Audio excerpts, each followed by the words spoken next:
Welcome to the Pistons Talk Podcast. 26, baby, 26.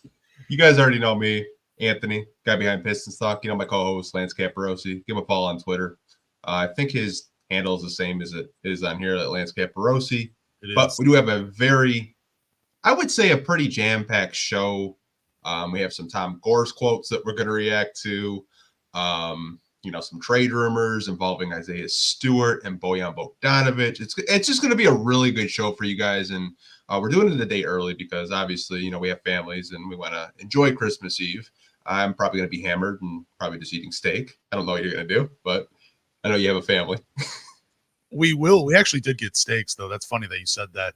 Did you get all your Christmas shopping done? You an early Christmas shopper, or you wait till the last minute? Oh, yeah, I'm a pretty early Christmas shopper. I'm very organized, so if I don't have everything done by a certain day, I'm just a spaz. So here's what I did this year, because obviously my fiance, we share a bank account and we share an Amazon Prime account. So I was like, I can't let you see everything I'm buying you. So I had her mom buy everything, and I just gave her cash for everything, and she wrapped everything. So I got it all done a couple weeks ago. It was pretty genius on my part. Yeah. I'm just saying, genius over here. But we could get into this podcast because I just want to start this off with Nerlens Noel, though. The former Detroit Piston, he commented on a Bleacher Report post on Instagram, and he said, "Good group of players. The front office and coaches was hurting them boys last year. No BS." And I wish he had said more, like how the coaches and the front office hurt the guys last year, because to me, reading this sounds like a player that is a little upset with his time in Detroit.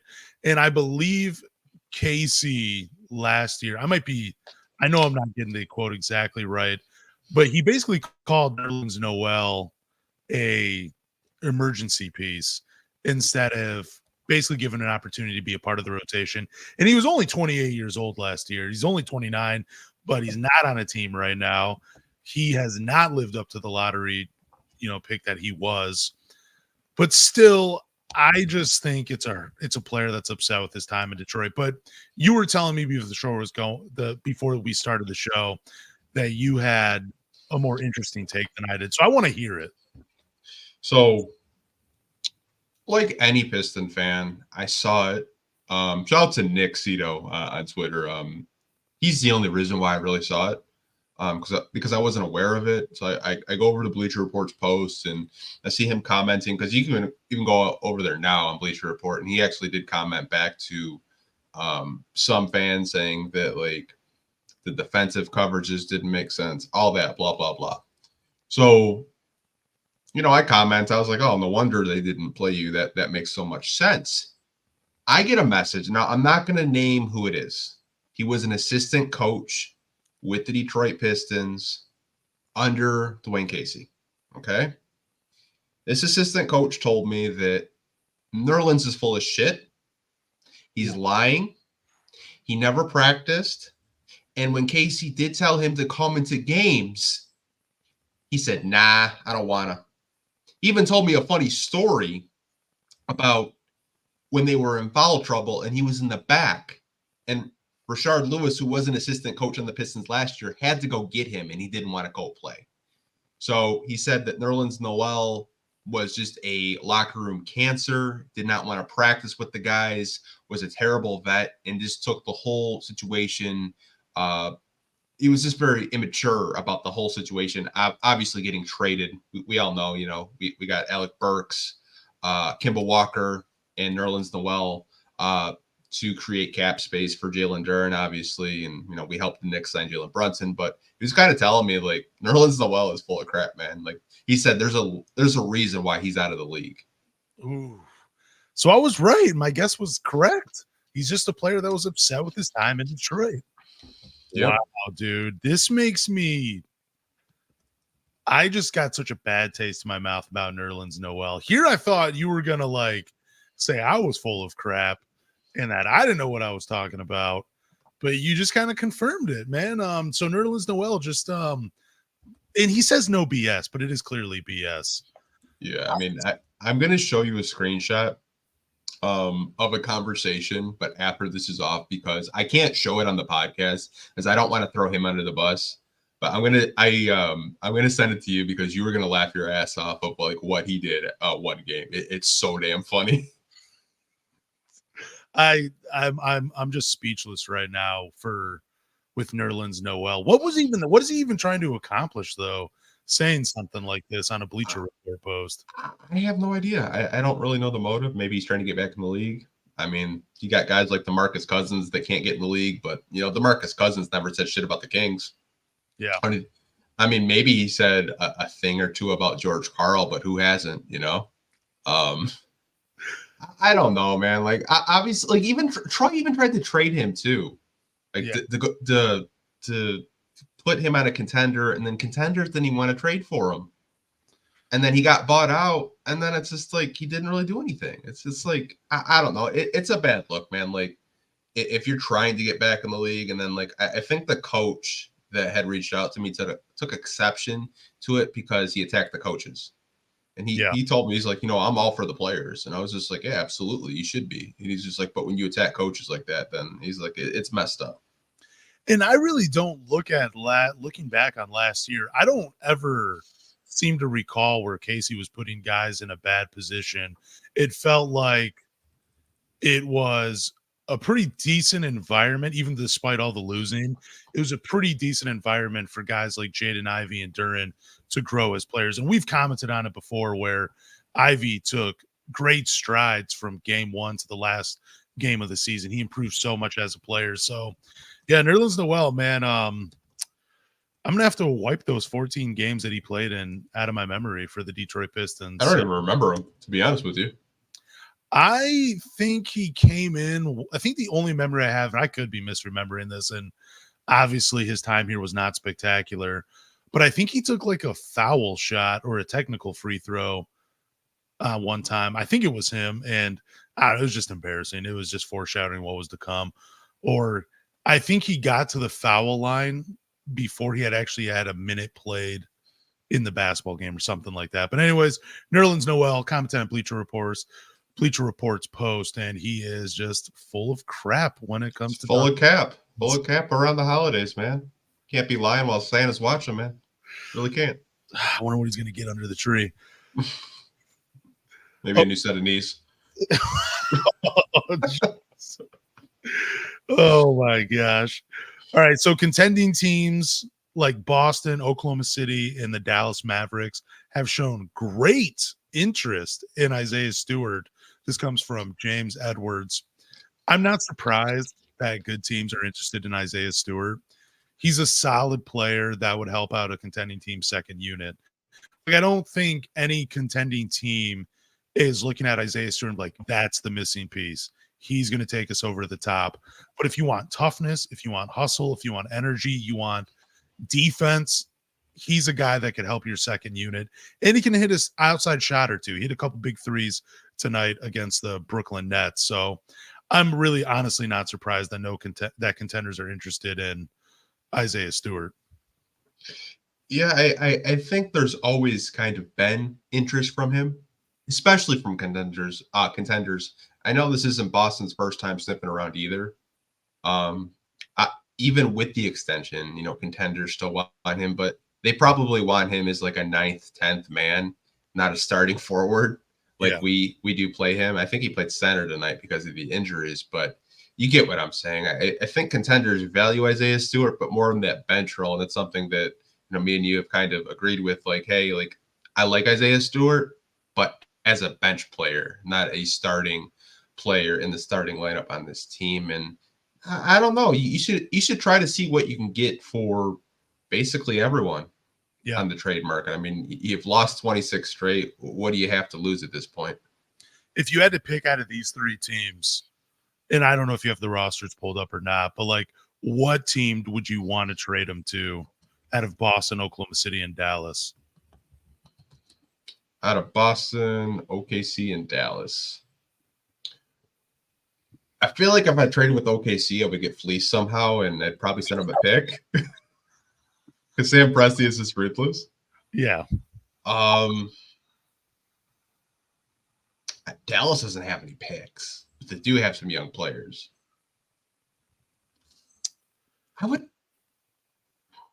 Boston, that's a tough one. I don't know. Like, if those are the three teams and you have choices, I'd probably say Boston, just because Brad Stevens is an experienced GM. Because, Danny Ainge was running the show for years, but he's in Utah now.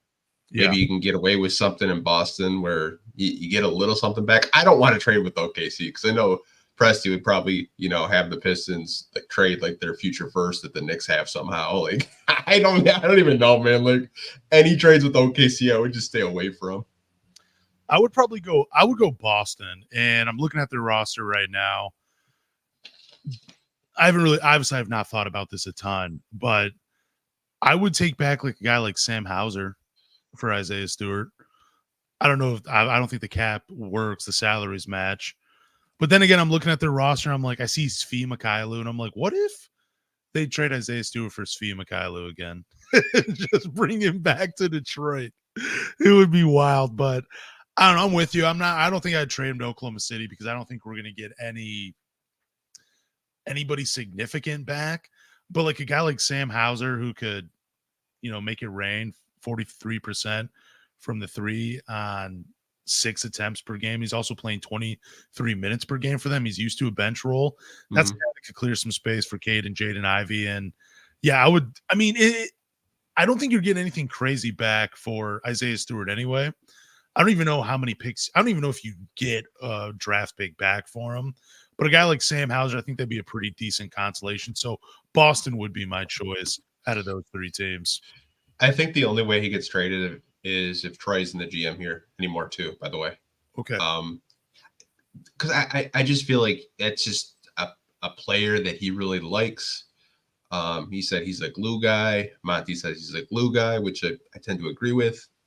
But you would have to give the Pistons a lot for them to probably move off of him just because of everything that they invested into him over, the past 4 years. But I feel like we talk about this every year that contenders like Isaiah Stewart and the Pistons never do anything about it. Yeah, I mean, it's just like our next topic coming up here with the trade market. Like, we hear the same things all the time. And I agree with you. I would keep Isaiah Stewart off the trade market if they decide to bring him off the bench when Duren returns, whenever that is. If you want to bring Isaiah Stewart off the bench and have him be a part of the rotation that way, I'm perfectly fine. I'm tired of Cade throwing lobs to him. I saw it a couple times night, and it's just, dude, I love Isaiah Stewart, but he has no lift. That's why I want Marvin Bagley to start when Duren's out. But yeah, I agree with you. As long as Troy is in the GM spot, there's no way Isaiah Stewart gets traded. He's too beloved by this team and by Troy for them to move on from him. So Bojan Bogdanovic is again in the rumor mill. His name, he's a name that's being expected to be traded before the deadline. And there are a few teams that are interested. This comes from Jake Weinbach. Like I said earlier, we've heard rumors about Bojan for a while now. And I'm just going to go out on a limb here and say that he doesn't get traded. I do not see him being moved by the deadline. I would like for the Pistons to try to get something for him, especially since we already heard, and we've heard a few times already that there were some contending teams out there that were willing to trade 2 first-round picks for Bojan. So I don't know. My thought is he doesn't get traded. He's here past the deadline, and I'm almost certain he doesn't make very many moves this season with the roster. Yeah, I don't know. Like, when I read the article piece from James Edwards, and we're going to get into it later about Tom Gores talking about there's changes to be made. It's a guy that's 34. Next year, his contract's non-guaranteed. If you do waive him up by a certain date, it goes from $20 million to $3 million. I know contenders are going to be interested. It's just, are the Pistons going to get the haul that they want? Yeah. And for me personally, I don't think they will. I think you could get a first-round pick. I'm not saying it's going to be a lottery pick, but I think you can get a future first if that's really the road you want to go down. I preferably would like to get a wing. I really would. I know this is impossible. This is just a wish list thing for me. Like, I would see if the Lakers are willing to move on from Cam Reddish or Rui Hachimura. I feel like Cam Reddish on this team would be just a perfect fit. Like, what he's doing in Los Angeles right now. And he was a guy that I mentioned, I believe, last year with you. Like, I think there's something there with him. He's a wing that is kind of on the younger side. He can shoot threes. He could defend a little bit. And I've always liked Rui Hachimura also, but I really don't know what the market is for a Bojan right now. He's an elite three-point shooter. We know he can score. It's just on the defensive end. He has you kind of just like holding your breath when he's on defense because you know something bad's going to happen. But he's a hell of a player, and I think a lot of contending teams would be open to trading for him if the Pistons are willing to finally move on. If it is the Los Angeles Lakers, if they do decide to bite on the Bojan, I would like Rui Hachimura back in that trade over Cam Reddish between those two. I mean, I think Cam Reddish is decent, but there's a reason he's bounced around a lot. I think he's viewed more as a scorer. He's just not really efficient. He's shooting 40% from the field, 30% from three. He is shooting 87% from the free throw line and averaging almost 2 steals per game. I think he's in a fantastic role with the Los Angeles Lakers. But if I had to pick between those two, it would be Rui Hachimura. In the teams that are even interested that Jake Weinbach tweeted about, you have the Houston Rockets, the Philadelphia 76ers, and the New York Knicks. I mean, if we're going to trade with the New York Knicks, obviously I want the pick back. You're probably taking Evan Fournier's contract back, and I think it's up after this year. So that's fine. Philadelphia, I know we talked about Tobias Harris. I love him as a player, but like, I feel like that would be a rental and that would just be a Band-Aid on this season. I don't see him re-signing. And then Houston, yeah, they do got some young, interesting pieces. Like, I mean, could you trade Bojan and somehow get Cam Whitmore back and have him run with these guys? That would be pretty Ooh. So. Oh, I like that. I don't know what else you'd have to take on from Houston, but maybe being able to grab one of those young guys, because Houston fans can speak for me. I don't watch them that much. I've saw some highlights. It looked like Amen Thompson was doing some things the other night, though, coming back from injury. That was pretty cool. So I don't really know where Cam Whitmore is on their like list of players they want to develop and him out with his future. So if the Houston Rockets are interested in Bojan and they're really seriously trying to make a push for the playoffs and compete, trade for Bojan and give us back Cam Whitmore, and maybe we have some other contracts. You're about to make me look up their salary cap because I can't stop thinking, like, if you had to get a Cam Whitmore, because I know he's on a rookie deal and Bojan makes $20 million, right? So I just want to look of, like, they're not going to trade you Jalen Green. You probably have to take a Oladipo on, and then you probably have to stretch and waive him just for it to work, man. Because, like, outside of Van Vliet, Dylan Brooks, they're probably not going to trade Jalen Green or Jeff Green because Jeff Green's such a great vet for them. Maybe Jayshawn Tate, he's not really a shooter, but he's a good defender. Terry Eason, though. Terry Eason, he's at 3.5. Cam Whitmore's at 3.2. I didn't even know Boban was on the Rockets. I never seen him play, but that's actually kind of cool. I love that for him. So Victor Oladipo's contract isn't terrible though right now. It's 2 years at $18 million, and he has a player option for $9.4 million next year. So even if he's on your roster, he's not really eating up that much cap space. So you still have the flexibility to do some stuff this offseason. Like if you told me the Houston Rockets wanted Bojan and they were willing to give up Cam Whitmore, but you had to take back Victor Oladipo, I would take it. I'd have no problem with that. You know, it's funny. I was on a Twitter Spaces maybe 2 or 3 weeks ago, because we were talking about Bojan, and someone says in the chat, get that first back on Facebook. I think it was Brian. Shout out to Brian, watching on Facebook right now. Because if you guys don't know, the Knicks do have the Pistons first, part of the Isaiah Stewart trade from a few years ago. And like we were talking a little bit like on this space, and I told them probably the only way that you guys would trade for Bojan is if we take Evan Fournier on, because they're making around the same amount of money. Evan Fournier's at 18 and a half. And I've told you, if you look at kind of like his contract, he has I believe a team option where you could just waive him and save the cap space that way. Like you don't have to opt into his team option if you do want to create more cap space that way. It's not bad. Yeah, I know you've mentioned Isaiah Hartenstein, and someone actually on Twitter tagged me because he had like a 17 rebound game. Like, see, we're wrong about Hartenstein. I know. Shout out to our followers that do watch. I mean, they do tag me on my bad takes, and I do appreciate that. They do say, hey man, you were wrong, dumbass. I love it. I don't know, man. Like, I doubt they trade Josh Hart. He kind of seems like a glue guy. Like, do you really get excited about a Dante DiVincenzo and maybe, I don't know, a Quentin Grimes?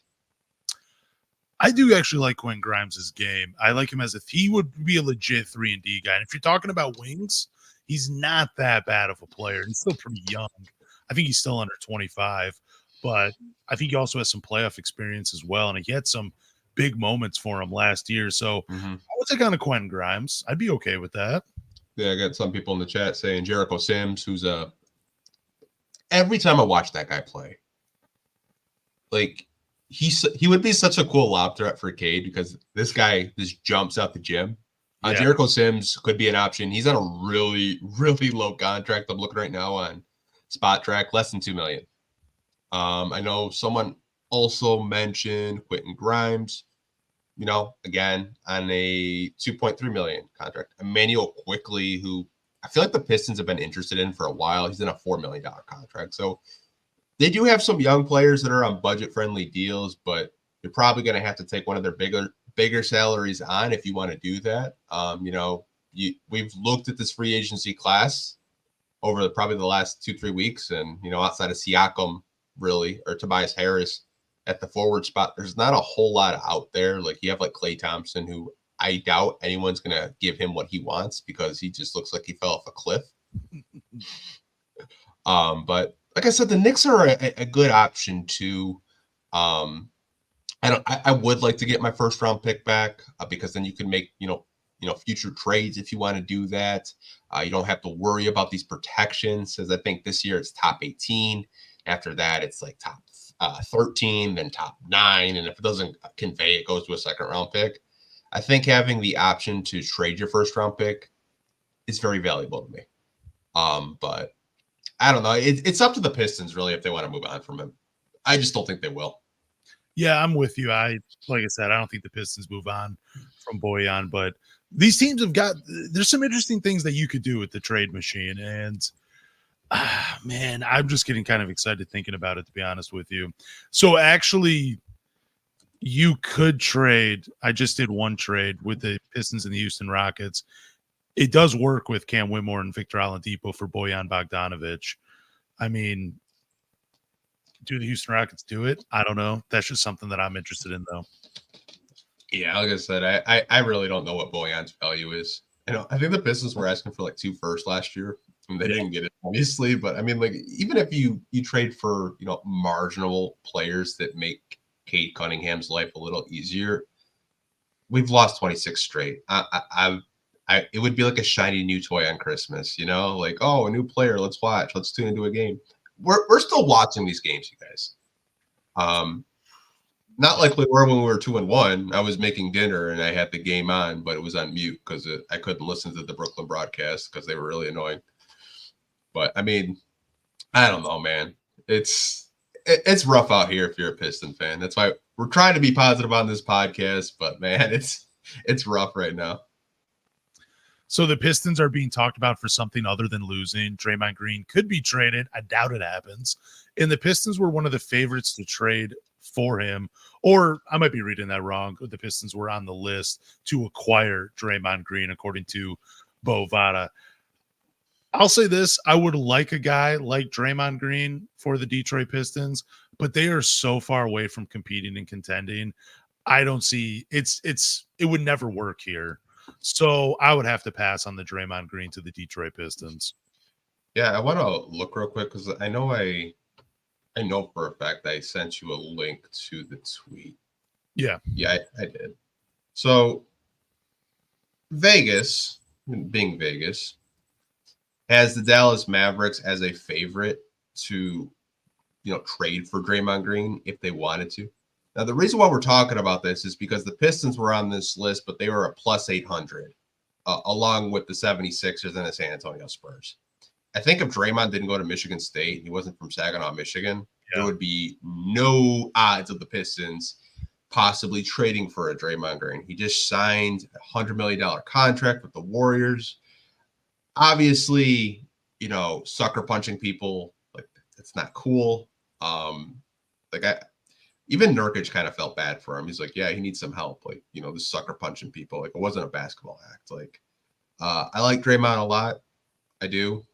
But I just don't think it's the right time for the Pistons to commit to somebody that, I don't want to say he's past his prime, but I don't really think he would add really that much value other than being a good defender, a good passer, and a role model and a vet to these guys. But I feel like if you want to get that, like, you could get that a hell of a lot cheaper than committing over $100 million over the next couple of years to a guy like him.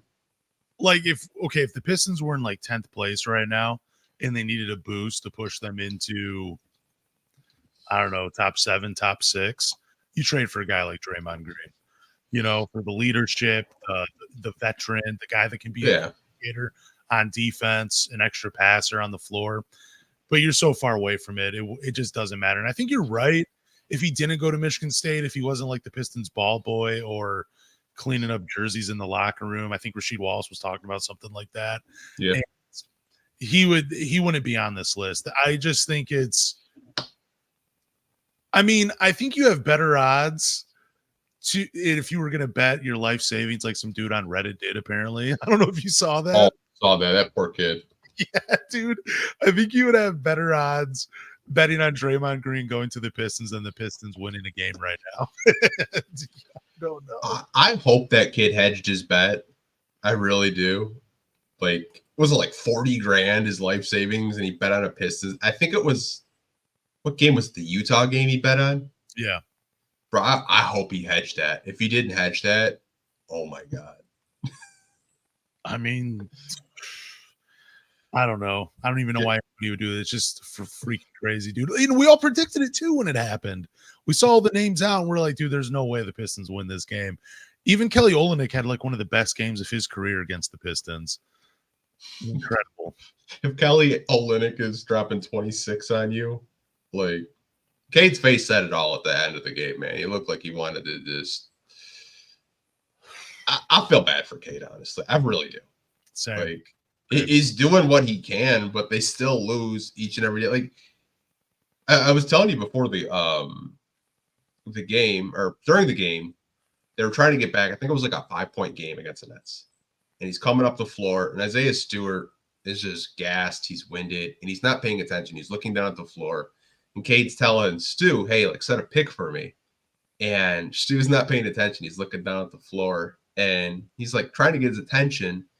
And the shot clock's winding down, and he had to pass it to like Ivy or Bojan, and they missed it completely. Like, stuff like that, when I'm watching, is just so deflating as a fan.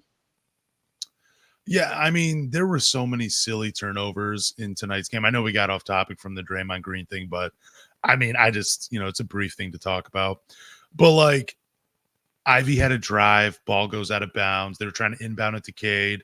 There was a Brooklyn net right there. They tapped it out, and then I think it goes off Cade, and now it's Brooklyn's ball. There was just so many sloppy turnovers in the game against Brooklyn that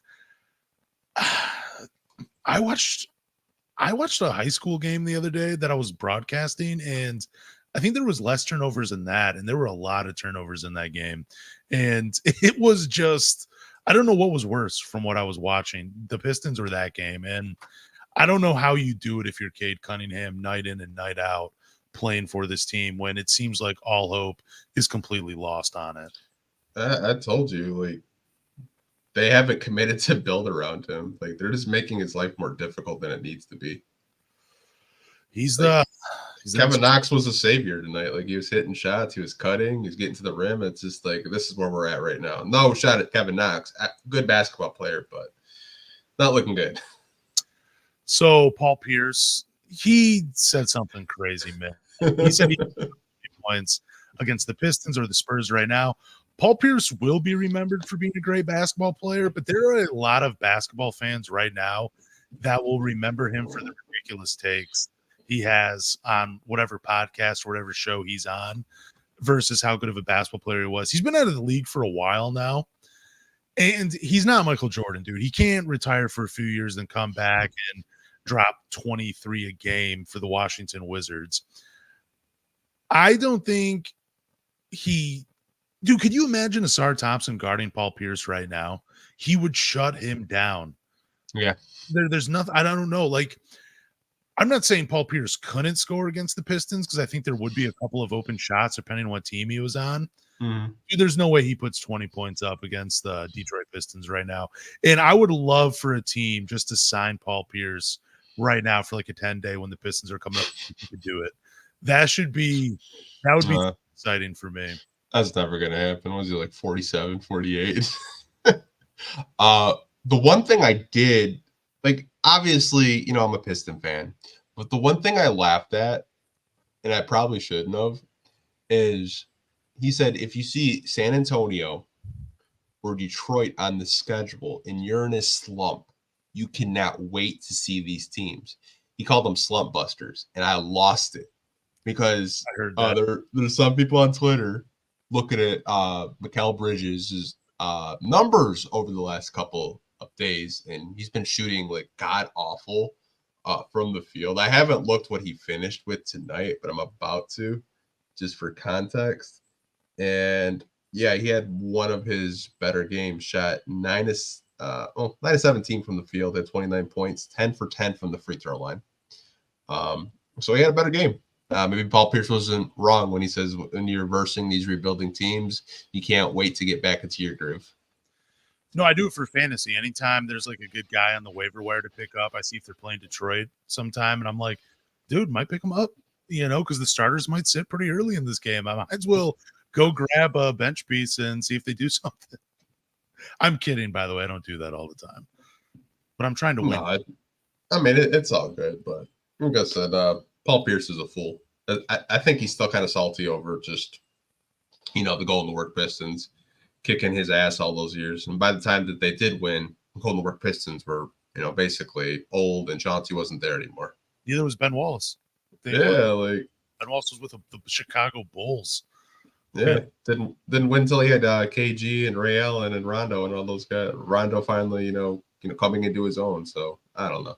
Hey, don't forget Big Perk, bro. Big Perk was on that team.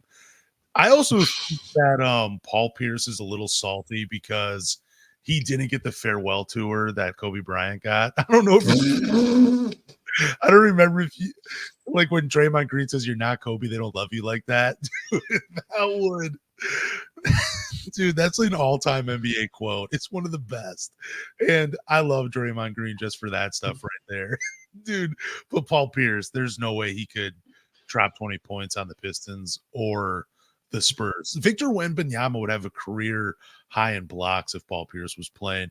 But I still would love to see Paul Pierce sign a 10-day with the team playing. And dude, put your money where your mouth is, dude.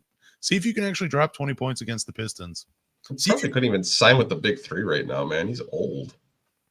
Like, yeah, I think he's probably like 45 years old. Yeah, there's no way. There's no way. Someone said, you know, his hip would break. You're probably right. Like, he's just talking the talk. Even KG told him to stop. He said he's being disrespectful. Good. I'm glad KG put him in his place. You know, when KG's the voice of reason, you know the conversation's gone bad. Yeah, and it's over pretty quickly. So, so I don't trust this front office to build a contender around Cade Cunningham. Dude, I was hurt. We were just talking about this a second ago when I saw that clip of him walking back to the bench during the Utah Jazz game where he looked visibly upset. Like he just looked like he was done. Like he was going to pack his bags and just go back to college and just say, dude, someone else redraft me. It was just so bad. But that was that moment right there. And I said it last week on the podcast where if this is still the front office going into this offseason, I don't see Cade Cunningham ever winning in Detroit in a Pistons uniform. Like, I just don't see it because, dude, the rebuild hasn't gone. We're essentially in year one when it comes to the rebuild, and I just don't see how this front office does it and actually builds a contender around Cade. But what do you think? Do you actually think this front office could build a competitive team around Cade? It's hard to say, really, because I haven't seen it. Like, I believe Troy's first year before the Pistons did land the number 1 overall pick, he goes out and he trades for Jeremy Grant, a sign and trade. He goes out and gets Mason Plumlee. Like, that was probably the most active I ever saw him. I was like, okay, Jeremy Grant, good player. Mason Plumlee at the time was a serviceable backup. Was okay defensively, could run a dribble handoff offense. I don't know, man. It's just like, could he build a team around Cade? Sure. The front office told the fans this summer that they wanted to evaluate this team because they didn't feel like there was a free agent this past summer that really moved the needle for them. And if you look at free agency this summer, it's actually worse.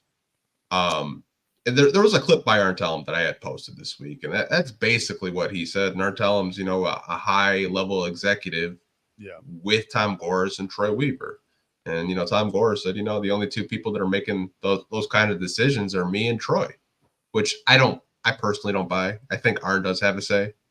He's a really high-level executive for the Pistons. He's a VP of the organization. I trust Troy if they let him do his job and not meddle and ask him why he's going to do this, why is he going to do that. But I think he would have to make moves like he did on draft night. He would have to make moves like he did his first year here in Detroit at free agency. Try to get guys, try to get vets to build around Cade, try to get some 3-and-D wings, try to get some perimeter shooting, get a veteran big man to back up Duran, get some vets that can help this team win and also contribute to winning. I think you can do it in the trade market and free agency, but I don't really know if we're going to get that. Troy's going to get that chance. It's so conflicting. Like, are you going to let him right this ship because he did create this mess? Or are you going to fire him at the end of the year? Like, if they're going to fire him at the end of the year, I'd rather them do it now rather than him make trades and then set this team back a little bit farther. Yeah, I can't agree with you anymore. I think you said it perfectly.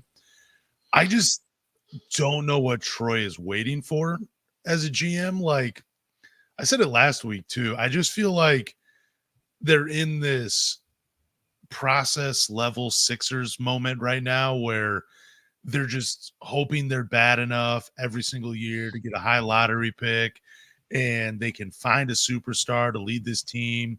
Like, they're looking for the next Joel Embiid or something like that. I don't know if they're going to find that guy this year in this draft. It doesn't seem like it. I was talking to a client today too that he thinks the Pistons are tanking and being so bad so they have a chance of drafting Cooper Flagg. But it's like, dude, you're going to waste 3 more years of Cade Cunningham, Jaden Ivey, and Duran for a chance at a guy that you probably don't even get. They did that with Victor last year. It didn't pan out. No, it didn't. And I mean, I was one of the guys that thought, you heard me on this podcast, that we were going to win 28 to 32 wins. I thought healthy Bojan, healthy Cade, Jaden Ivey taking another step as a basketball player, Jalen Duran taking another step as a basketball player, Monte Morris coming to the Pistons, Joe Harris coming to the Pistons. I thought that was a pretty good nucleus of players right there where you were actually showing me as a fan that you were ready to compete in Cade's third year in the NBA, that you were really going to take a step forward. But none of the moves have worked out. You've been silent. I don't even know if Troy's at the games. Oh, he is. Okay, good, because they don't show him on the jumbotron. It seems like every time last year you always saw him at the games. But anyways, it's just I don't trust this. I just don't trust the front office. I just don't. I don't see Troy riding the ship. I think it's going to be another guy that comes in, and I'm nervous about another guy coming in because what if he's just like, dude, I don't like this young core. I'm just going to break it all up. And even though I've talked about that a few times on this podcast, but they have moments together on the floor where you're like, maybe this could work. Maybe we should give these guys a little bit more of a chance to see if they can gel. But you need to have other pieces around them. And again, like I said, I don't see Troy doing it. And I don't know if that's Troy's fault or if it's the other guys in the front office handcuffing him so he can't make those decisions. But I'm also with you. Like, if maybe Troy's not really the GM we thought he was, does he deserve an opportunity to fix this mess? And there also is a thought like maybe he makes it worse. Here's the thing, and I'm going to say something, and people might laugh at it.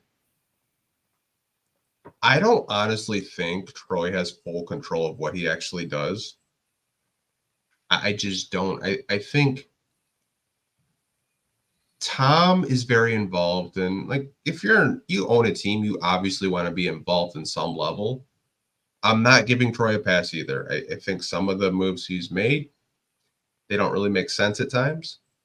But I don't really think he has like full reign of what he wants to do. Like when the front office told fans that they want to evaluate this team, I was all like, okay, fine, you can evaluate this team. That's cool. But not doing a single thing in free agency.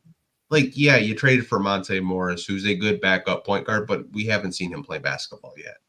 And he might not even play basketball. He might be on the trade block. Who knows? He's on the last year of a deal.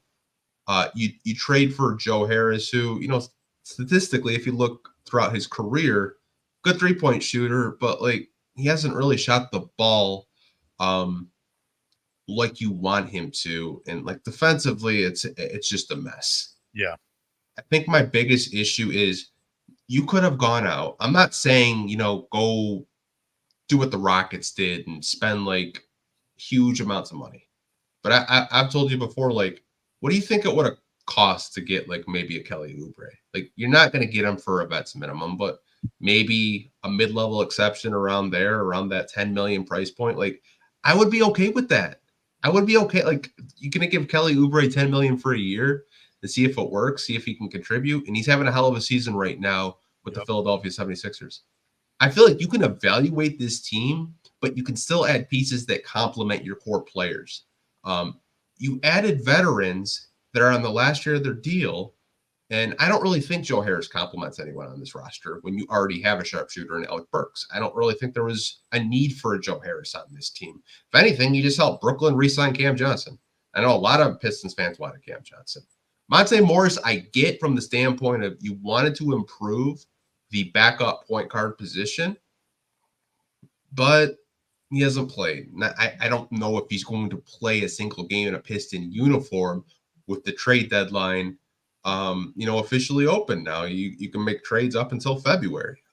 So that's just like my take on it. Like, I think Troy is the GM, but I don't really think he has full say or full reign what he can actually do.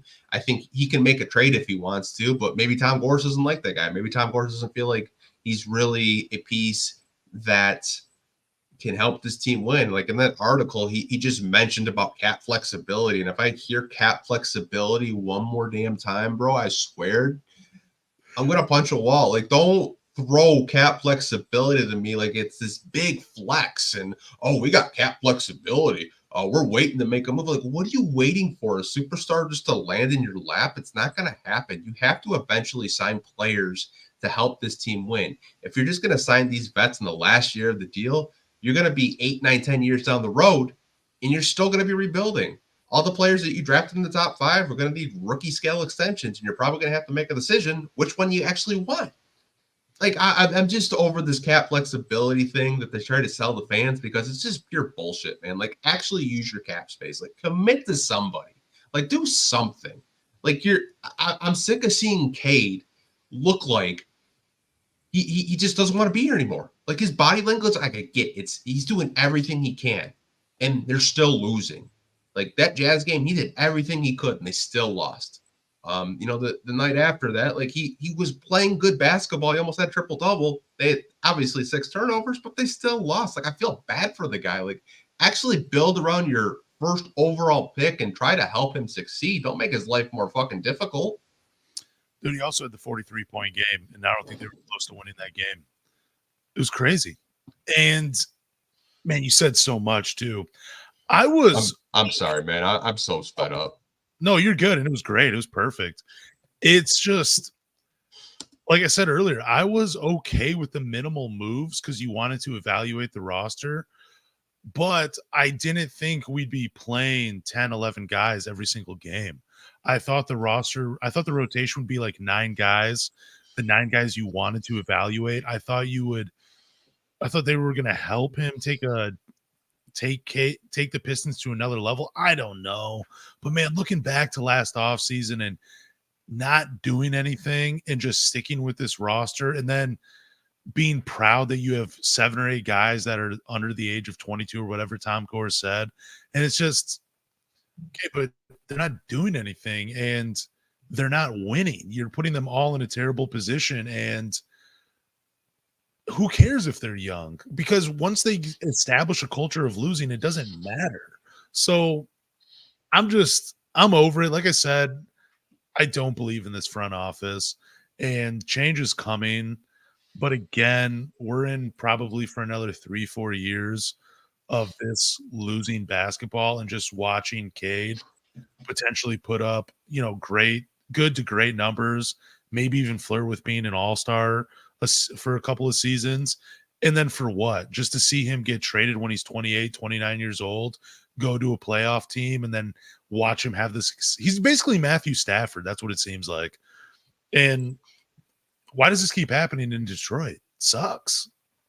You know what? Like, I get when Troy got here, the message was to accumulate talent, and they have that. Okay. My fear, and we'll move on after this next point. Yeah. My fear is they're going to accumulate so much top 5 picks that they're going to trade a bulk of them away for that quote unquote, big fish that this front office keeps trying to sell fans. Like Devin Booker isn't going to land in your lap, right? Like, I don't know who the hell they're waiting for, dude. I really don't. Like, you can sign players. Like, yeah, people are like, oh, no one wants to come here. You're probably right. You're not going to get like a Luka Doncic, a Giannis. You're not getting those star players. You can get lower to mid-tier guys to come here. You really can. Because at the end of the day, the paycheck is the same. Yeah. It really is. I don't know if Troy's going to get fired. Like that article from The Athletic was really conflicting. Like they say they want to make changes, but at the same time, it seems like they just want to dip their toe in the water and they just don't want to, dive in and actually make change. It feels like just like, oh, look, we traded Alec Burks for a 2nd-round pick. Hey, we did something. Like, I think this team and this organization needs to look themselves in the mirror and say, enough is enough. Look, we have to do something. Yeah. 26 losses in a row. You tied the tanking 76ers and the Cavs. You're about to break a record from the tanking 76ers that was 28 games over a 2-season span. You're about to do it in 1 season. There's debates out there right now saying, are the Detroit Pistons the worst team in NBA history? Like, if I'm an owner, dude, I'm doing something. I'm making a trade. I'm asking my GM, like, why didn't we do anything? Why? Like, what is this? 26 losses in a row? You're okay with that? You got to do something, man. Like, fans are pissed off. Even I've seen kind of like a shift in media. Media's starting to be like, you know what? Like, enough's enough. Yep. These fans don't deserve it. They spend their hard-earned money at games. Someone said the Pistons are 15th in attendance. You give them a winner, dude, they're like top 5. And they're 15th in attendance with a 26-game losing streak right now. Like, what? I'm done, man. I'm done on this topic. I know I went off. I'm frustrated with this shit. Something has to change. Obviously, he's not going to sell the team because he donates to charity or some bullshit like that. I don't know, man. Like I'm just so over this shit. Yeah, we'll get into all that here in a second. So this next topic is not to piss Pistons fans off. I simply found it on another podcast. I thought it was interesting. It's just a conversation. So out of Jaden Ivey, Jalen Duren, and Asar Thompson, who would be the easiest to replace? Like if Troy Weaver, like one of his final moves is trading one of these guys away, who do we think like, okay, I get it. We could find another guy to fill his role out of those three. And I personally, I know I'm probably going to be, I think it'd be tough to replace either of them because they're all pretty unique in a certain way. I do think Jaden Ivey would be the easiest to replace in terms of finding a guard that can get to the rim and put pressure that way, can break it down to defense with his dribble. I do think, because I mean, the NBA is full of great athletes. I do think it would be easier to replace him. I also think it would be a little easier to replace a Jalen Duren versus an Asar Thompson, just because the skill of the big guys coming into the NBA is just tremendous. They're not really project as much anymore. Like, I remember when we first started doing this podcast and we were in the middle of that draft where they drafted Jaden Ivey and they drafted Jalen Duren. I personally would have been okay with a Mark Williams or a Walker Kessler. I still think those are fantastic young big guys, or even like a Derek Lively. I mean, even Marvin Bagley looks pretty good when he plays with Cade. So I do think finding a rim rolling center is pretty easy to find. But out of these three, I still think it's Jaden Ivey that's the easiest to replace. But I want to hear your thoughts on it. I think with each player, you have to ask questions. So I'll start with Asar. Do you think Asar is closer to that Kawhi archetype, or is he closer to Andre Roberson? Those are the questions you have to ask yourself. And you don't have that big of a sample size with Asar. Asar is that prototypical wing that can play defense. He can pass. And if the jump shot develops, you have a two-way player. But those are the type of conversations you have to ask yourself. Like, can Asar be that type of player? Can he be that Kawhi Leonard archetype? Can he be that prototypical 3-and-D wing that so many teams love? And I don't know, because I'm not going to write off a player, and he hasn't even played 100 career games yet. It's fair. Jaden Ivey's hard for me because I was really high on him coming out of the draft. Still very high on Jaden Ivey. I don't think you can replace that athleticism and speed, but I do think you can replace a guard that can get to the basket.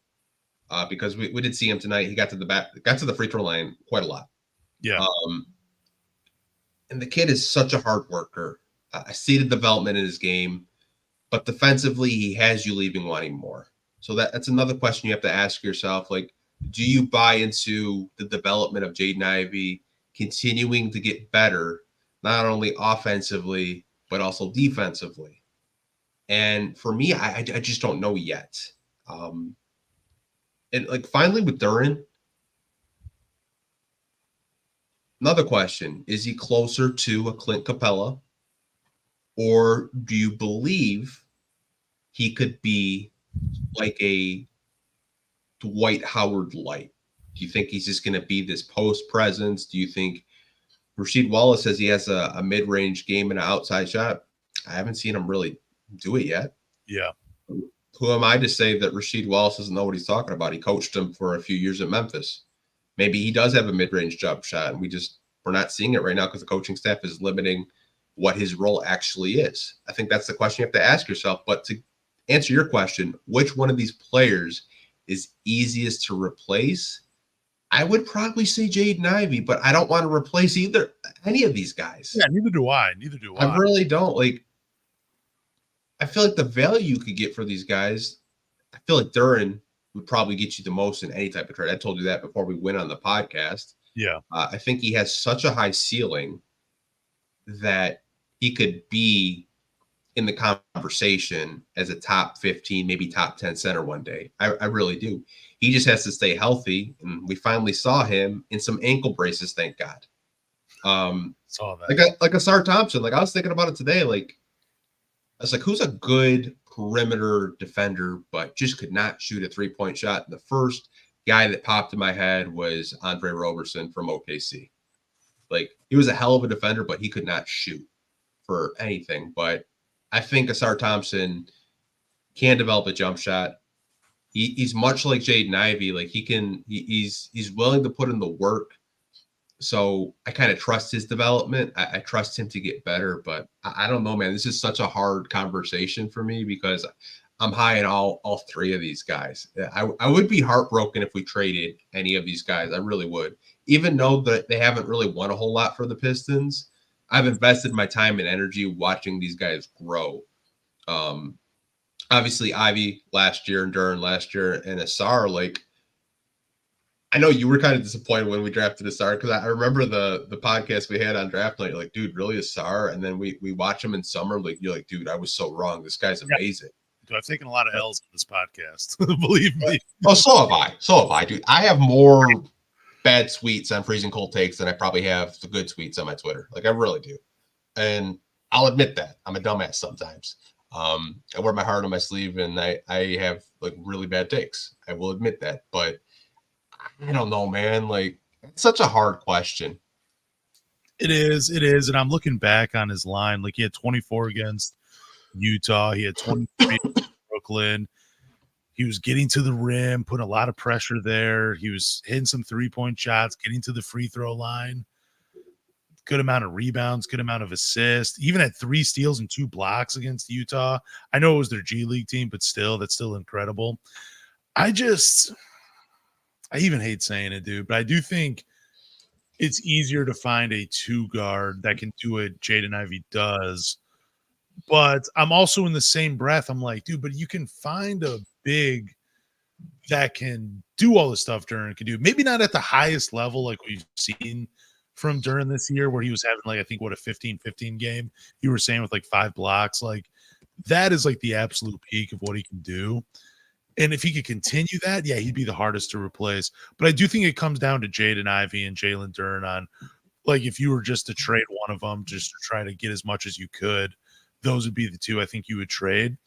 Because I do really believe in Asar. I think he's going to be more Andre Iguodala than anybody on this team.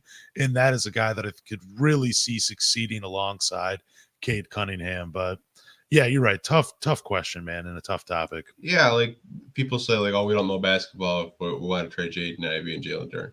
We're not saying we want to trade them. I think this is a lot of our topics are very heavily debated in the chat when I clip these and put them on YouTube. And that's what the podcast is for. The podcast is for. This podcast is for the fans. It's for you guys. It's for you guys in the chat that I can't even keep up with right now because there's so many damn comments, and I do really appreciate that. I really do. I honestly couldn't even give you an answer. I didn't want to give an answer. I really didn't. Like, I don't think you can replace Jaden Ivey's athleticism. I said that. I don't think you can replace his speed. I don't think you can replace Asar Thompson's processing of the game because he processes stuff at such an elite rate that you can't teach stuff like that. Like, all 3 of these players have skills that you just can't teach. And I'll leave it at that. That's fine, dude. Let's get into this Tom Gores debate or topics or reactions, we should say. Okay, for sure. So I took about 4 quotes out of this Athletic article. If you're not subscribed to the Athletic, we're going to put some of these quotes on the screen and we're going to react to each one of them. So this first quote is a question from one of the reporters. And he said, when you talked with the front office and coaching staff before the season, what were the expectations everyone had for this group? This is what Tom Gores had to say. We wanted to be competing every day, a chance for the play-in playoffs. We wanted our players to grow. that would have been success for us. That's what we discussed. We knew we had a lot of growing to do. Those were the expectations: to compete, grow, and be near the playoffs. That's how you grow the most. Make no mistake about it, that was the expectation. Bro, like the first time I read this piece from James Edwards of The Athletic, I was mad. But the more I read the article, like all the quotes, I started laughing. I just started laughing. I was like, I had no idea that their expectations was to make the playoffs, because our own GM says, hey, like, we want to play meaningful games down the stretch. He never said playoffs. Yeah. That's news to me. I'm sure it's news to a lot of people watching too. Yeah, I thought it was just the fans that had the expectations of making the playoffs, because and that's kind of weird too, because it seems like Troy Weaver and Tom Gores, and probably you can even probably throw Monty Williams in there. They're all on different pages. They all have different expectations for this season, but Tom Gores thought we were going to the playoffs, and it makes me laugh too, because I imagine them all sitting at like a big round table, like sitting in some office, like at LCA, and they're like, good enough. This roster's complete and ready to compete. And that was probably just the motto of the whole offseason: complete and ready to compete. And it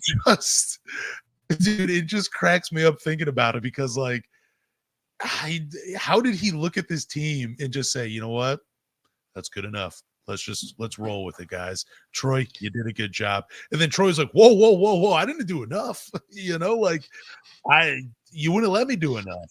You want playoffs? I'm saying we're gonna have to take it easy. And we got none of these guys were right for this year. I want to give a shout out to my guy Easy, who works at Woodward and has his own show, Woodward Heavyweight. Shout out to those guys. So he had actually clipped a reporter asking, like, what are the expectations? And like Troy like froze up, but like, and he looked at Tom, and then Tom like looked at him like, you want to answer? I was like, no, you can answer. And then like Tom Gores answers. And I was just like, dude, that's such a bad look when your GM can't even answer a question, because the question is a tough question and the owner has to answer it. Like when I saw that, because I remember like watching that press conference, but I forgot that moment. I was like, wow, you can't even answer just like, no, we don't think we're ready for the playoffs yet. Obviously, that's the goal. We want to, get to that point, but we don't think we're there yet. You have to have your owner speak for you. To me, like, that was just such a red flag. I mean, you kind of got to think that kind of sucks for Troy, though, in an aspect as well. Like, he did want to answer the question, but he's like, dude, Tom is going to hate the answer that I give, because I was not expecting playoffs. So I'm just going to let him take the mic and answer this question. But I do tend to agree with you. That is a bad look for Troy Weaver. For sure. We got more quotes, though, you guys. Not going to disappoint you. We got another quote from the same article from The Athletic. Now, this question was about, are you going to make any changes to the front office or the coaching staff? And this is what Tom Gores had to say. He said, I think the thing that probably can't be seen right now is that we cleaned a lot of stuff up with our player contracts in the last 2 years. One thing that has been on my mind, and I think it's important for fans to hear, and I actually talked with the players about this the other day, within all of their losses, that we still have a very good future. Number one, we have an amazing set of young players who are high character and high talent. This set of players, and I know them individually, I saw them the other day, we are in a great spot with our young talent. I think 7 or 8 players are under 22. They're young. Number two, we have set ourselves up in a way that the contracts are flexible. You guys know we had all these contracts that really handicapped us for a certain vision, and we couldn't be nimble. We are also set up with a lot of cap space, and you guys know I'm willing to do whatever it takes for this organization to be flexible. What do you know? Cap flexibility again. You're going to shoot me in the foot. I'll let you go for this one, man. Because when I was reading this, I just started laughing. I was like, "You got to be fucking kidding me!" That quote seems like he's still back in like 2021. Where he talks about like, yeah, we didn't have cap flexibility. We had those contracts that were handicapped. Dude, that was 2 seasons ago. We haven't had contracts like that in a while. I mean, unless I'm mistaken. So, I mean, what are we talking about? When did Blake come off the books? Yeah. Like 3 years ago? Yeah, so, I mean, what are we even talking about? For 2 seasons now, they've had plenty of space to do things and to build a winning team. And I mean, I didn't expect him just to like fire someone right on the spot, but that would have been hilarious if he was just on, just at that press conference. He's like, he looks at Troy and he's like, by the way, dude, you're gone. Like, you're fired. And this is like, oh, okay. I thought we were still friends or something. But anyways, it's just, I like how he just deflects and then just tries to be like, yeah, but look at all these other things we got. Yeah, we're not winning, but we got young players. They're cool guys. I just saw them the other day. They were playing basketball. They look pretty good. I know we haven't won, but like they're good guys. It's so stupid, dude. It's such a it's a pretty weak quote from an owner, in my opinion. Yeah, so he deflected the question. He didn't answer the question. And I found it funny. The fact that he's like, yeah, we have 8 or 9 guys that are under the age of 22. And I was like, yeah, that's kind of part of the problem. Yeah. It's a big problem. Like, you can have young talent, but you don't really have any veterans that are helping you win or helping these players get better. I laughed at that 100% because he mentioned cap flexibility again. And, every time I hear that, I just scream because they've had it for a couple of years. They have, and I don't know what. Yeah, he's living in a time machine or something. I don't know. Shout out to Crispy Flakes. If you haven't seen his Tom Gores video, go watch it. You guys will laugh. I think that video deserves an Emmy. I was crying. Now this is another quote for him from this article. Basically, they asked him, "What's the long-term plan?" And he said, I think it has to be in the near future. We have to have urgency. It's not going well. I'm apologizing to the fans. It's not going well. It's our job to create urgency around it. I don't think there's a timeline other than soon as possible. We have to figure out how to right this ship. The ship is not sinking. Brother, it's a Titanic. Yeah. But we have to right this ship. Something's not exactly right. We have to be honest enough with ourselves and not be stuck in a strategy. The worst leaders don't know how to adjust. We have to navigate and adjust. Whatever strategy we had isn't quite working. We've had a lot of bad luck, tough schedule, injuries, young team, no excuses. Without all that bad luck, maybe we have 5 more wins. Who knows? But we're not set up right now to be a championship team. We need our young crew to grow.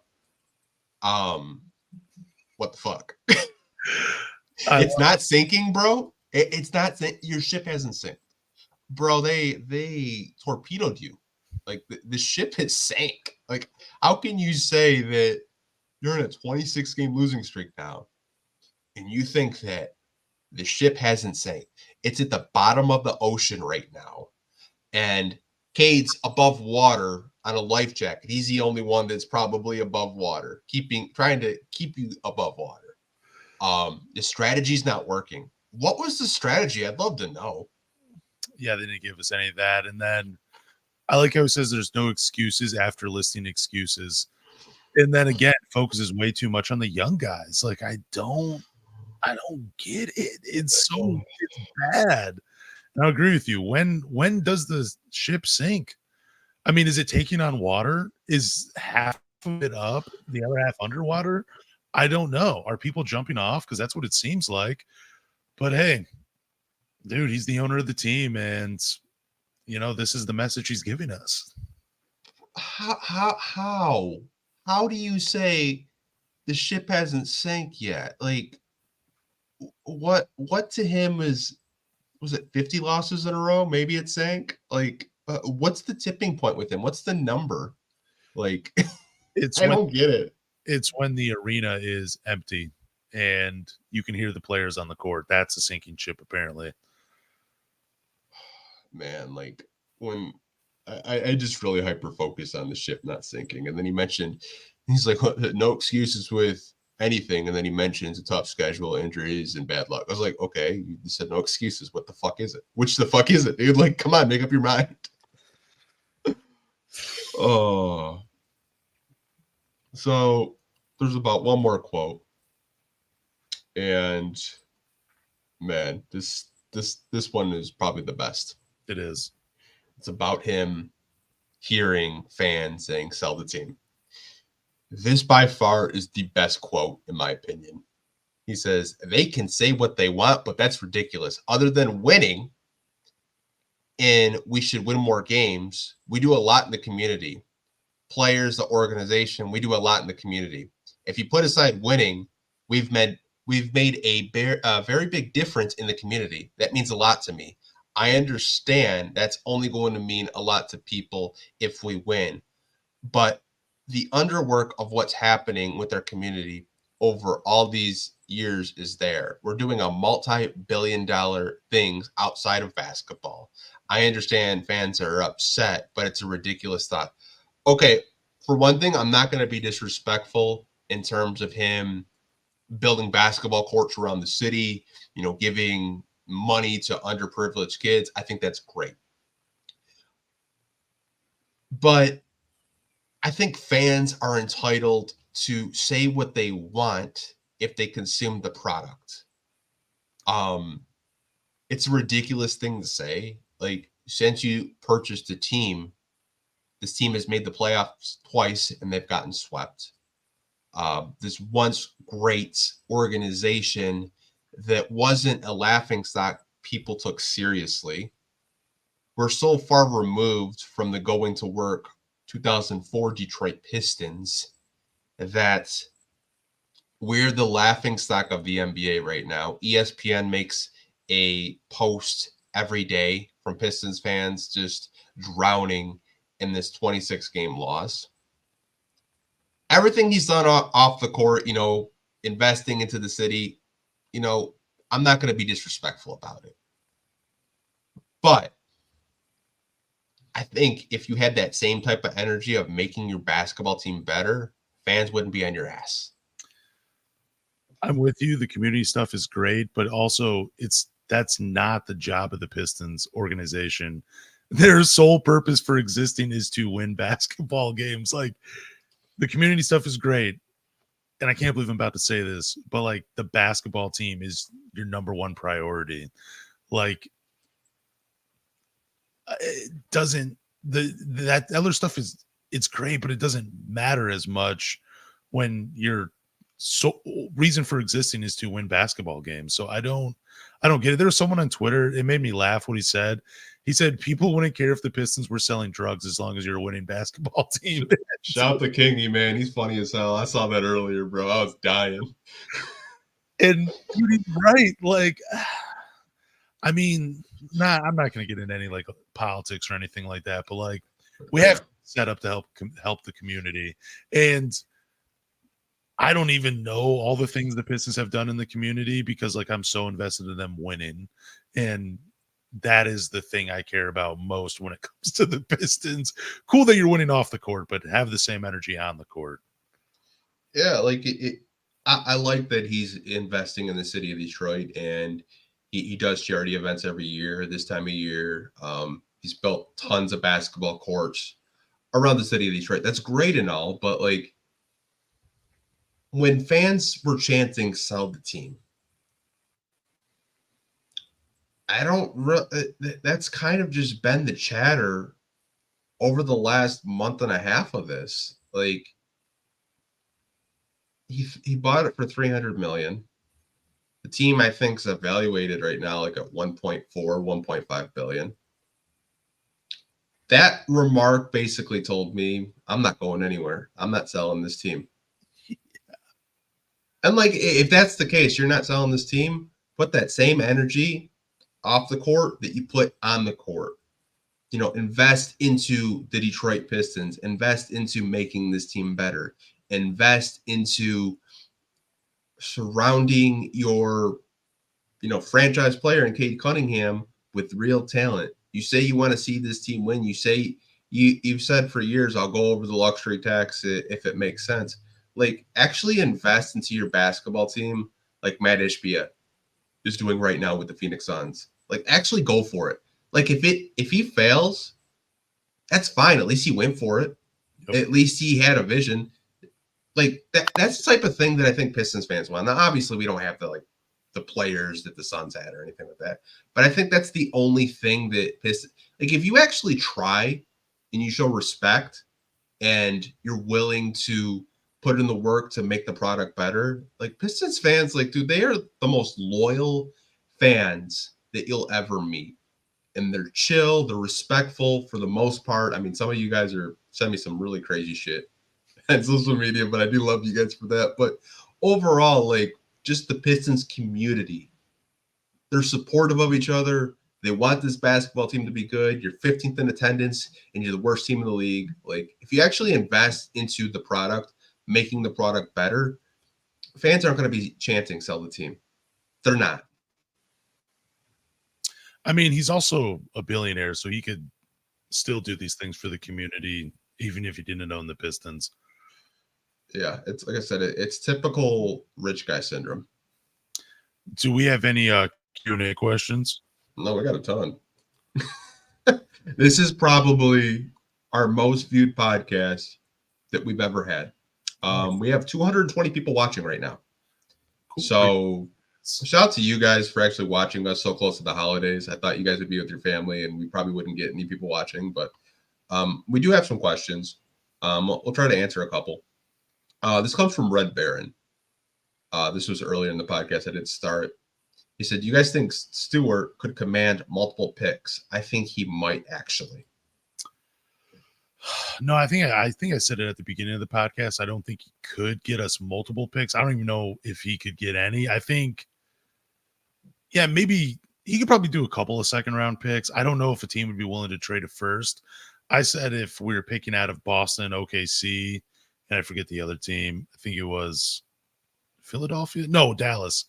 I think I'd go with Boston because I like Sam Hauser, maybe possibly back in a trade. But I really don't know what you could get for Isaiah Stewart.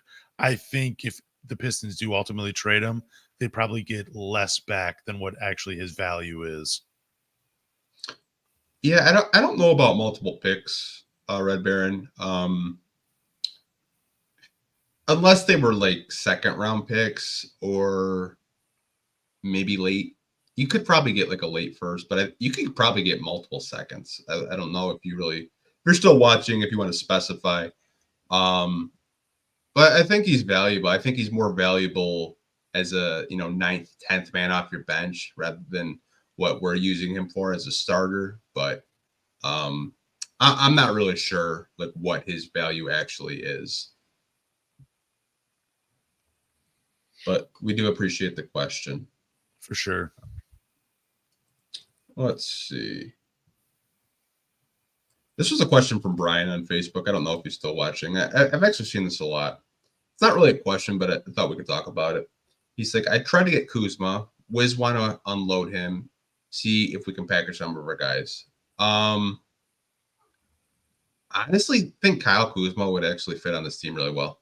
Oh, he'd be a fun running mate with Cade. He'd be a cool 3-4. You could play him along with Duran too. I mean, if you're trading like Joe Harris for him, that'd be pretty cool. I would definitely take it. And I think he's also his championship experience as well. I would definitely take a Kyle Kuzma on this Pistons team. Yeah, I think he signed for, it was a $30 million contract, AAV. I'm not 100% sure what the long-term deal is for him, but I do remember it being like over 30 mil, if memory does serve. Let me look it up real quick. I got it pulled up. 4 years, 90 million. Okay, that's not even that bad. I mean, honestly, like he can, create for himself. He can shoot threes. Obviously, he's not a lockdown defender, but I mean, why not? It's also front loaded. So he's getting 25 million this year, but at the end of it, he's getting 19 million when he's 31. I love when there's front-loaded contracts. Yeah, I mean, I wouldn't be opposed to it. I really wouldn't. I mean, if you can kind of get a deal done with Washington, why not?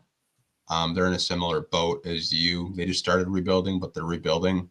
Maybe you can get a deal done where you can bring Kuzma home. Now, this is a comment from Ryan. It's not even a question, but I do want to put it on the screen because we do have fans that are older than us that experience the bad boys, and he's one of them. He said, "This pisses me off so bad. Never wavered in fandom since the late 80s, considering it now. Love most of our young guys, hate vets. They can't throw a beach ball in an ocean if they were stuck on a raft." I love that analogy. That's awesome. Oh my gosh. God, I love it. Shout out to Ryan, man. Shout out to the OG, man. I see him in here from all the time, but couldn't throw a beach ball. They were stuck on a raft. Oh, man. I love that. I just wanted to put that comment because I saw it earlier. I was like, dude, that's awesome. Like when I read that analogy, I tried to just keep a straight face. This is a comment from Sports on Air. Yes, what do you guys think about Tobias Harris and OG Anunoby? Can we get both? I know we talked about it last week, and I think I was under the belief of it's either one or the other. I don't think you have the assets to get both, and I think the only player that's gettable is Tobias, because it sounds like Toronto has no plans of even moving him, and was just smoke from another GM. And like even Pascal Siakam, because I know some people ask, like, would you risk it and trade for Pascal Siakam? Both of Pascal Siakam and OG Anunoby had basically said that if they did get traded, they wouldn't resign with the team that traded for him. So, I've already said it before. I think Tobias Harris is a Band-Aid on this team, and I don't see him resigning to such a bad roster. But if you can make some quick improvements during the season, I would definitely try to sign him in the offseason. In OG, I think he's kind of having a down year. I think he is obtainable. I do think you'd have to throw a lot at Toronto to bring him in. But then again, it's the cost of signing him as well. And will he walk at the end of the season? So I don't know if he's under contract past this season.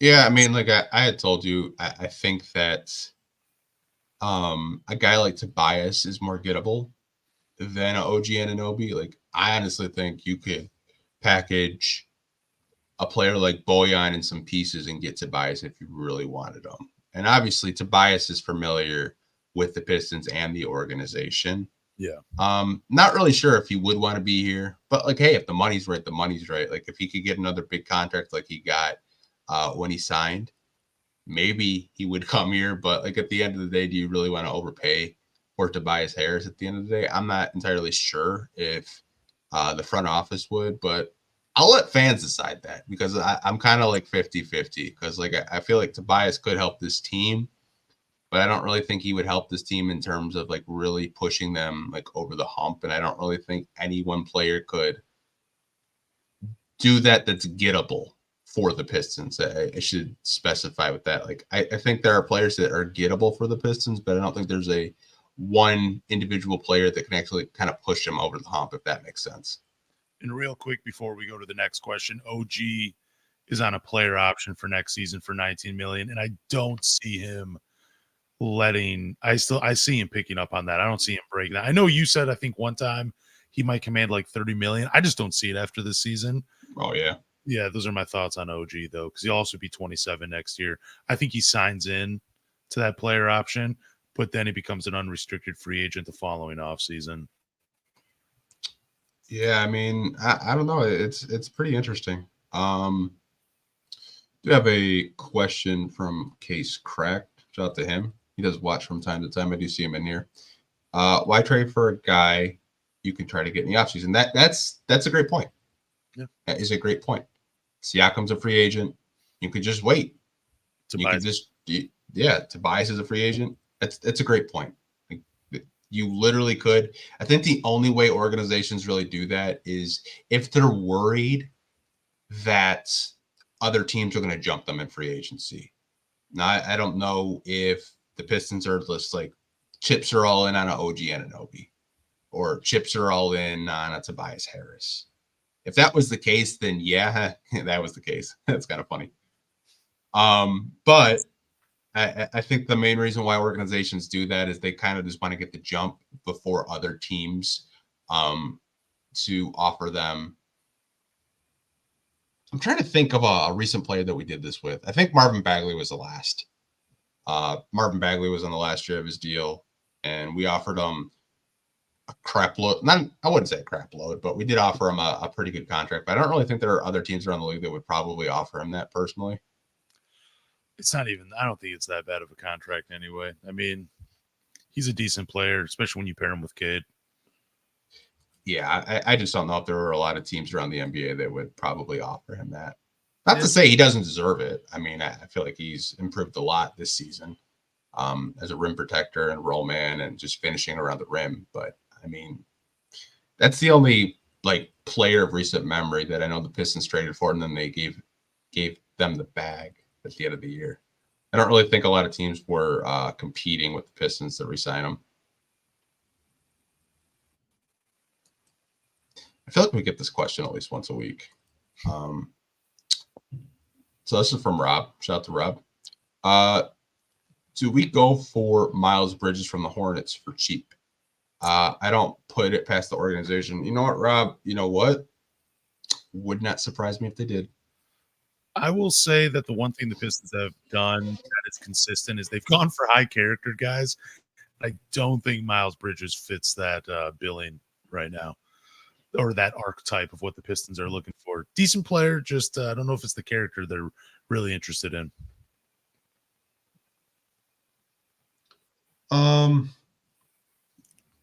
I think that I wouldn't say it's not a possibility.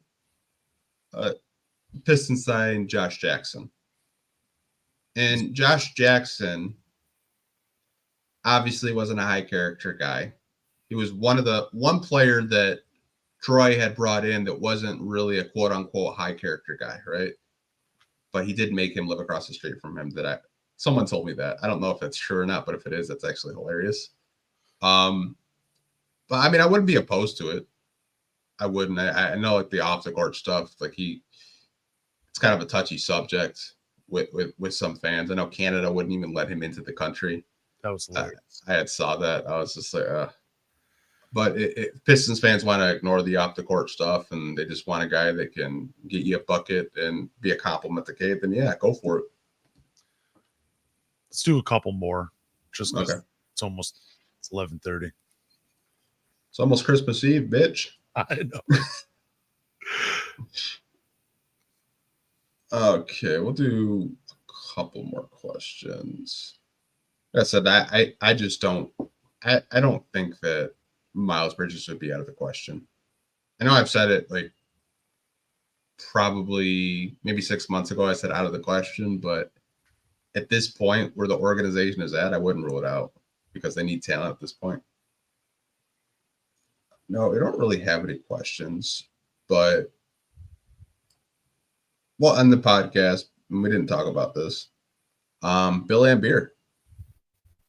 Bill Laimbeer got nominated to make the Basketball Hall of Fame. About time. Are you surprised by that? I'm just surprised that it took as long as it has because he was a pretty solid player in the NBA, one of the first stretch fives.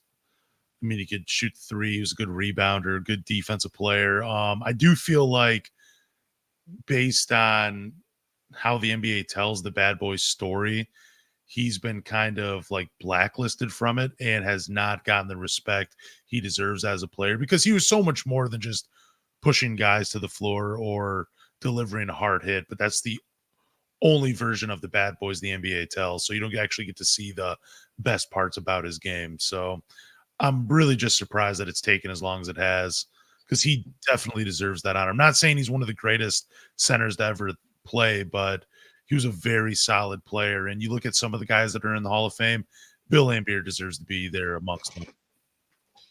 Yeah, I was looking at other players that are also nominations. Chauncey Billups is one. Pistons play-by-play announcer Gregory Kelser is also one. So maybe one Piston will get in. But I think it's long overdue for Bill. I know some people like to attach his name to the bad boys, and the Pistons were bad for basketball, all this stuff. But there are other teams in the league that were, playing rough and tough. I think the bad boys just kind of get a bad rap for it, and not to mention like his NBA career, winning 2 championships. You also have to account his WNBA career as a coach too. Winning multiple championships with two different WNBA franchises with the Detroit Shock, and I want to say it was the Las Vegas Aces, I believe.